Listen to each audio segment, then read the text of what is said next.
여러분 안녕하십니까? 해외 동포 여러분들께서도 안녕하시죠? 동국대 향가 만엽집 연구실장 김용혜입니다. 만엽집을 연구하다 보면은 1500년 전 일본 열도에 우리말을 쓰던 사람들이 있었다라는 사실이 확인됩니다. 일본은 그들의 역할을 축소하고 있습니다. 그리고 우리는 그들이 누구인지도 모르고 그들이 한 일을 잘 알지 못하고 있기에 특별한 반박을 하지 못하고 있습니다. 향가를 연구하는 과정에서 누구도 거부할 수 없는 분명한 사실이 확인됩니다.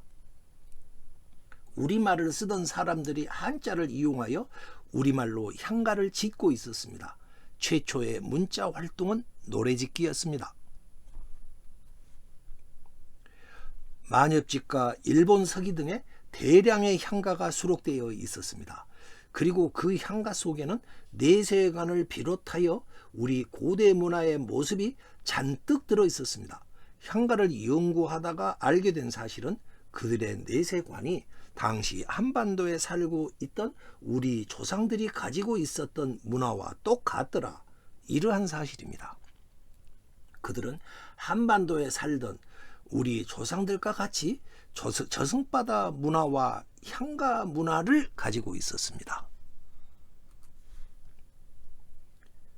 서기 658년 일본에는 제명천황이라는 여성천황이 있었습니다. 그녀에게는 언어장애를 가지고 있던 손자가 있었습니다. 손자가 죽게 되자 천황이 손자의 죽음을 슬퍼하는 노래를 만들었습니다. 향가였습니다. 모두 6곡이었습니다. 그녀가 지은 향가 속에는 우리의 전통적인 내세관이 담겨 있었습니다.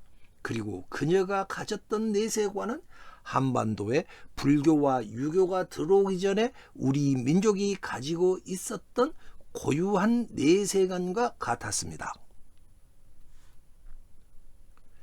이번 영상에서는 제명천황이 가졌던 내세관을 한번 깊숙이 들여다보고자 합니다.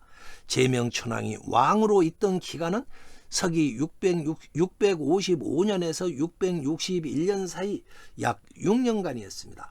그때는 백제 멸망기였습니다. 그녀는 백제의 구원군을 보내 당나라와 신라의 연합군하고 싸우고자 합니다. 그래서 그녀는 우리나라 고대사에 매우 중요한 영향을 끼치는 일본의 여자 천황이 됩니다.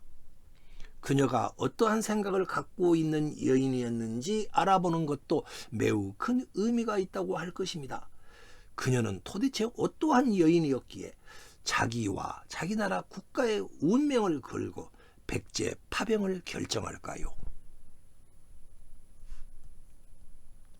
김용혜 TV는 민족의 노래 향가를 되찾고자 하는 TV입니다. 일본의 만엽집은 우리 민족의 향가였습니다. 그러나 김용혜 TV는 아직 영향력이 약합니다. 구독자 1만을 달성하려면은 최소한의 영향력은 갖게 되지 않을까 이렇게 생각해 봅니다. 구독과 좋아요, 공유로 응원 부탁드리겠습니다. 후원도 부탁드립니다. 서기 660년 당나라와 신라가 편을 먹고 백제를 기습 공격하였습니다. 당나라군은 660년 6월 18일 중국 산동반도를 출발합니다. 백제의 공격 사실을 극비에 붙였었다고 합니다. 당시 당나라에 있던 일본 사신이 당나라의 전쟁 준비 사실을 알게 될까 보아서 멀리 귀왕을 보낼 정도로 보안 유지에 각별히 신경 썼다고 합니다. 백제를 공격했던 군사는 당나라가 13만 명, 신라군이 5만 명 등 모두 18만여 명의 대군이었습니다. 당나라 군사들은 산동 출발 3일 만에 우리나라 서해안 덕물도라는 섬에 도착합니다. 극비의 군사 기동이었습니다. 그러나 백제는 아무것도 모르고 있었습니다.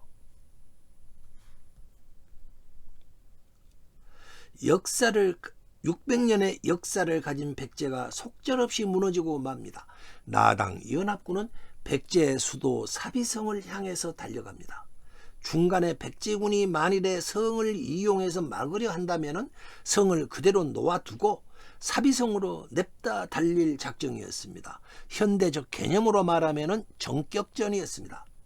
순식간에 백제의 수도, 백제의 도읍 사비성이 떨어집니다. 백제의 의자왕은 지금의 공주 웅진으로 가서 전열을 정비하고자 하였으나 며칠 지나지 않아 그만 체포되고 맙니다. 애식진이라는 웅진성의 성주가 의자왕을 붙잡아서 나당 연합군에게 넘겼다고 합니다. 기습적인 서해안 상륙작전 단 한 방에 600여 년의 역사를 가진 백제가 속절없이 무너지고 말았습니다. 역사는 반복될 수도 있다고 합니다. 훗날 6.25 때 우리는 인천 상륙작전 단 한 방으로 전세를 역전시키기도 하였습니다.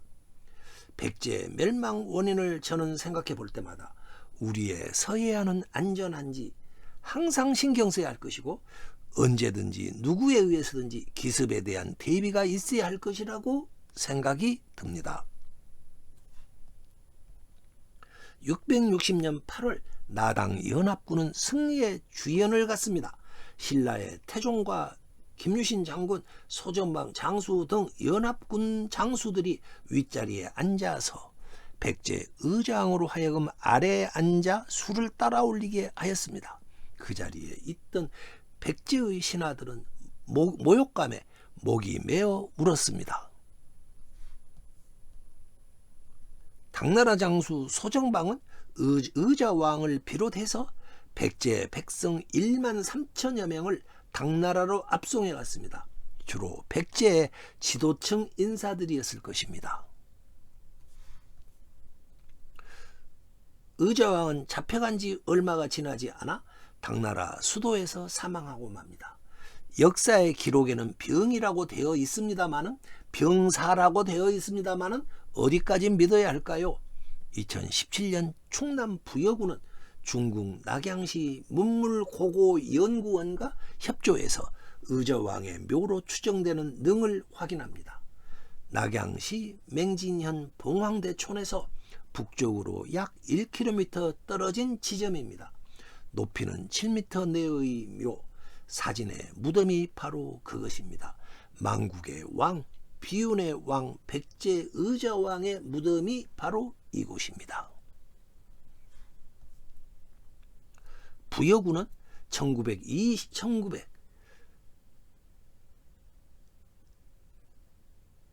부여군은 이곳에서 흙을 가져와 부여 능살리 왕릉문에다가 의자왕과 그의 아들 융의 가묘를 만들어줍니다. 비운의 왕입니다. 백제의 멸망을 둘러싸고 무수한 전설들만이 현재까지 전해오고 있습니다. 백제에서 사람을 일본에 급파해서 당시의 상황을 알리게 됩니다. 일본 서기의 기록을 읽어보겠습니다. 지난 7월 신라가 당나라 사람을 끌어들여 백제를 멸망시켰습니다. 임금과 신하들이 포로가 되었고 살아남은 자는 거의 없습니다. 일부 장수들이 흩어진 군사들을 불러 모았습니다. 무기는 이전의 싸움에서 모두 다 써버려 몽둥이를 손에 쥐고 싸우고 있습니다. 신라의 군사가 쓰러지면 그 무기를 빼앗아서 사용하고 있습니다. 이렇게 하여 백제의 무력이 늘어나자 당나라도 감히 공격에 오려고 하지 않고 있습니다. 이미 망한 나라를 다시 일으키고 있습니다.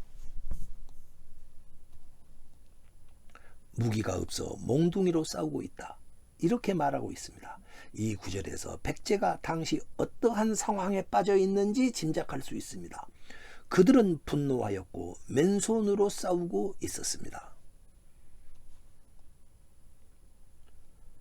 전쟁이 시작된 지 4개월이 지났을 무렵의 일이었습니다. 백제 장수 귀실 복신이 붙잡은 당나라 포로 100여 명을 일본에 바치면서 구원군 파견을 요청하였습니다. 그리고 일본에 가 있던 백제 왕자 부여 풍장을 다시 백제로 보내주기를 청하였습니다. 귀실 복신의 요청 내용이 일본 서기에 자세히 기록되어 있습니다. 읽어보겠습니다.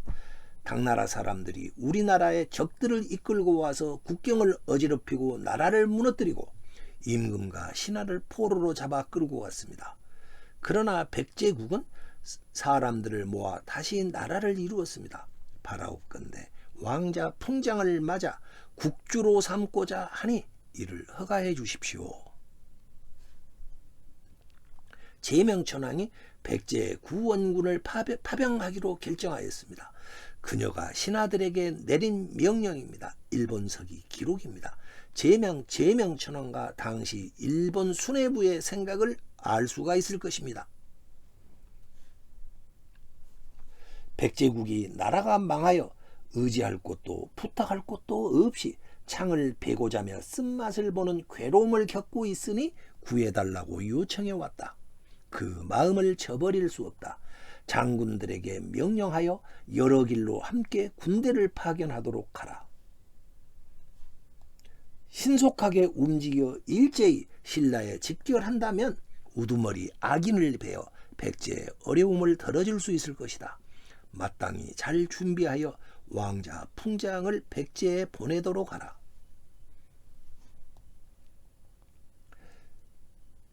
이 결정은 나라의 운명을 건 결정이었습니다. 제명천왕과 일본 수뇌부가 이러한 사실을 몰랐을 리가 없습니다.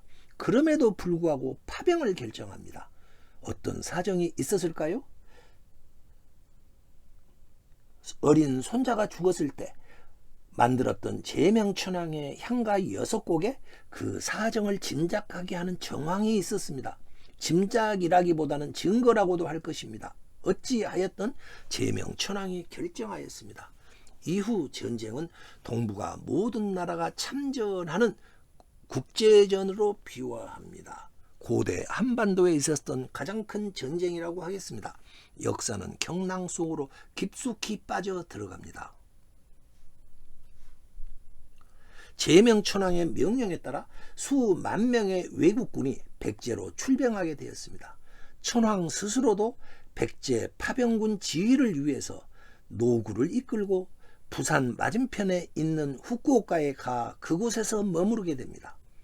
그러나 제명천왕은 몇 개월 후인 661년 7월 24일 향년 68세로 그곳에서 사망하고 맙니다. 이 사진은 제명천왕이 사망했던 그 당시 일본군의 본영 후쿠오카에 있던 조창궁입니다. 아사쿠라라고 합니다. 이곳에서 바로 제명천왕이 사망합니다. 제명천왕은 백제 파병을 결정해서 당나라와 한반도는 물론이고 일본의 역사에까지 깊고도 넓은 영향을 미치게 됩니다. 다음 편에서는 이루했던 제명천왕이 남겼던 만엽 향가 6곡을 풀어보면서 그녀가 한반도와 어떠한 관계를 가진 여인이었는지 알아보도록 하겠습니다. 그녀는 왜 파병을 결정했을까요? 구독과 좋아요, 공유 부탁드리겠습니다. 많은 시청 바랍니다. 감사드립니다. 김용의 TV의 모험은 계속됩니다.